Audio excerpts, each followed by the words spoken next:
হ হি হু হ হি হু হ হ হি হি হু হু।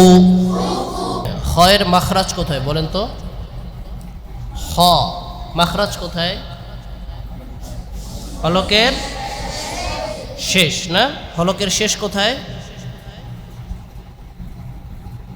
অনেকে এখানে দেখাচ্ছে, অনেকে এখানে দেখাচ্ছে। এখানে হাত দেন সবাই উপরের দিকে। এটাকে বলে কণ্ঠনালী, হলক। বুঝতে পেরেছেন? এখানে হাত দেন। হ গইন হ, এখান থেকে উচ্চারণ হচ্ছে, এটা বোঝা যাচ্ছে না? মধ্যখানে হাত দেন। আইন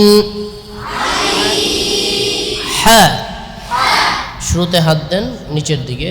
হামজাহ হা, আমরা বুঝতে পারলাম এটা হচ্ছে শুরু, মধ্যখান এটা শেষ। মনে থাকবে ইনশাআল্লাহ।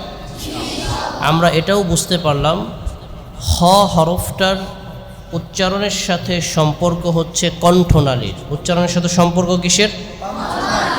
ঠোঁটের কোনো কাজ আছে? ঠোঁটকে গোল করা যাবে না। ঠোঁট কয় জায়গায় গোল হয়? দুই জায়গায়। কয় জায়গায়?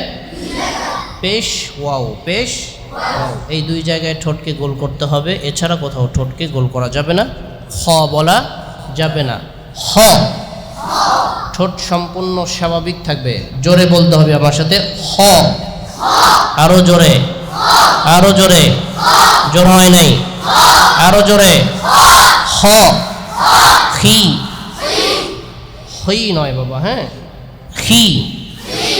এটাকে তাজউইদের ভাষায় বলে আদনা দারাজা মিনাত তাফখীম।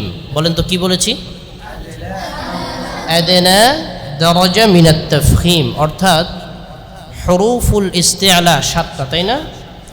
হরুফুল ইস্তিআলা এই 7টি হরফের নিচে যখন জের হবে তখন এটা নিম্ন পর্যায়ের মোটা হবে। কেমন মোটা হবে? কথা বলেন, কেমন মোটা হবে? নিম্ন পর্যায়ের মোটা হবে। এটাকে তাজউইদের ভাষায় বলে আদনা দারাজা মিনাত তাফখীম। কেউ যদি বলে খি, ভুল। কেউ যদি বলে কি, ভুল। খি, তি, সি। বুঝতে পেরেছেন? এমন। হ জোরে, আরো জোরে, আরো জোরে। হ হি হু হ হি হু হ হ হি হি হু হু হ হ হি হি হু হু আহ হ ইখ হি উহ হু হ হি হু খ খ ওয়ালি খ খ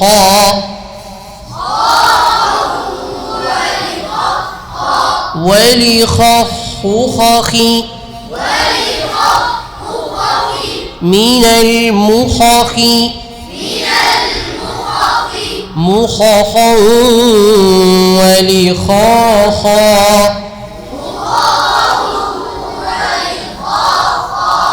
খ খ ওয়ালি খ খ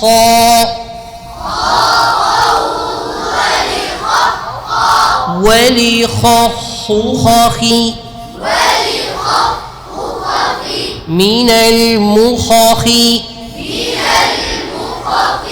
মুখ খ ওয়ালি খ খ